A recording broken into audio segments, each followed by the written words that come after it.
Budget ফোনের মার্কেটে আরো একটা নতুন খেলোয়াড় চলে আসছে, Redmi 13C।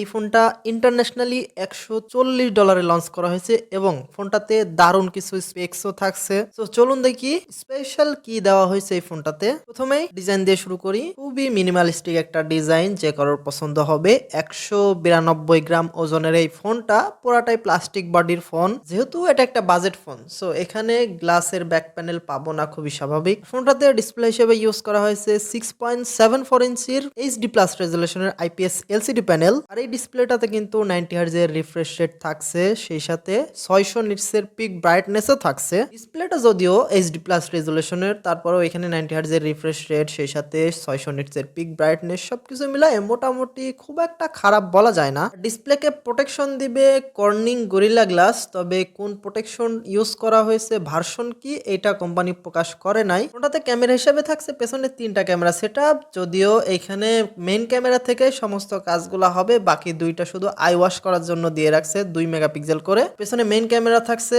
50 মেগাপিক্সেলের, সেই সাথে সামনে 8 মেগাপিক্সেলের সেলফি ক্যামেরা ইউজ করা হয়েছে। তো এই বাজেটে এখন মোটামুটি 50 মেগাপিক্সেলের ক্যামেরা খুবই কমন। সেলফি ক্যামেরাটা এখানে 13 মেগাপিক্সেলের দিতে পারতো, দিলে ভালো হইতো। তবে ওভারঅল ক্যামেরা সেটটা আমার কাছে ঠিকঠাকই মনে হয়েছে।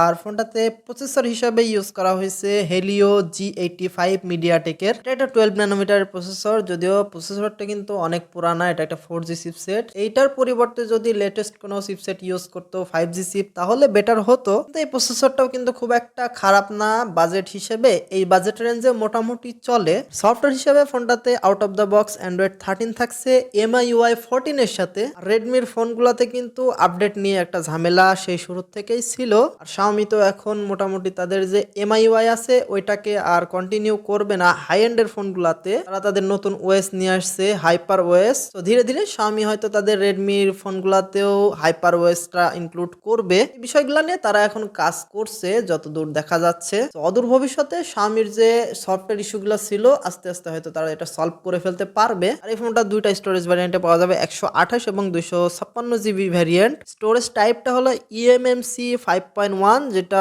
অনেক পুরানা হয়ে গেছে এখন। এটা এই সময় 2024 সালে এসে কিন্তু আসলে খুব একটা জাস্টিফাইড না। আর এটা দেওয়ার পিছনে কিন্তু একটা কারণ আছে। এখানে যে প্রসেসরটা ইউজ করা হয়েছে মিডিয়াটেক হেলিও G85, এটা কিন্তু আবার UFS স্টোরেজ সাপোর্ট করে না, এই জন্য এখানে eMMC 5.1 স্টোরেজ ক্যাটাগরিটাই ইউজ করা লাগছে বাধ্য হয়ে। আর র্যাম ভ্যারিয়েন্ট হিসাবে এখানে 3টা র্যাম ভ্যারিয়েন্টে পাওয়া যাবে, 4GB, 6GB এবং 8GB র্যাম ভ্যারিয়েন্ট। এছাড়াও ফোনটাতে সিঙ্গেল স্পিকার থাকছে। অবশ্যই যেহেতু এটা একটা বাজেট ফোন, এখানে কিন্তু ডুয়াল স্টেরিও স্পিকারটা আশা করাটা বোকামি হবে। তো এখানে কিন্তু সিঙ্গেল স্পিকারই থাকছে, সেই সাথে 3.5mm হেডফোন জ্যাক থাকছে, ব্লুটুথ 5.3 সাপোর্ট থাকছে, সেই সাথে NFC সাপোর্টও থাকছে। তবে এটা কিন্তু রিজিয়ন ডিপেন্ডেন্ট, সব দেশের জন্য এটা কিন্তু অ্যাভেলেবল না। এছাড়াও USB টাইপ সি পোর্ট থাকছে 2.0 ক্যাটাগরির, সেই সাথে সাইড মাউন্টেড ফিঙ্গারপ্রিন্ট সেন্সরও থাকছে, যেটা খুবই ভালো ব্যাপার। এই ফোনটাতে ব্যাটারি হিসেবে ইউজ করা হয়েছে 5000 mAh এর ব্যাটারি, সেই সাথে 18 ওয়াটের PD চার্জিং সাপোর্ট। চার্জারটা অবশ্যই বক্সের মধ্যেই পাবেন।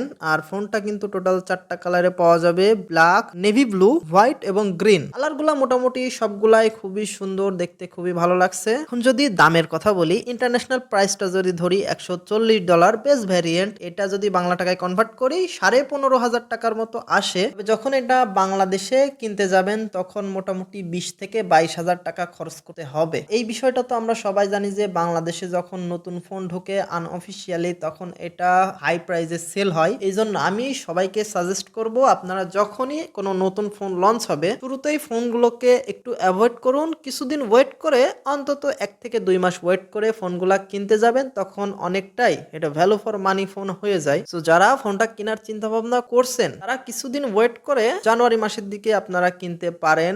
এখনো অবশ্য বাংলাদেশে ফোনগুলো অ্যাভেলেবল হয়ে গেছে, তবে খুব বেশি শপে এগুলা পাবেন না, এই জন্য দামও একটু হাই থাকবে। জন্য আমার সাজেশন থাকবে আপনারা কিছুদিন ওয়েট করে যান।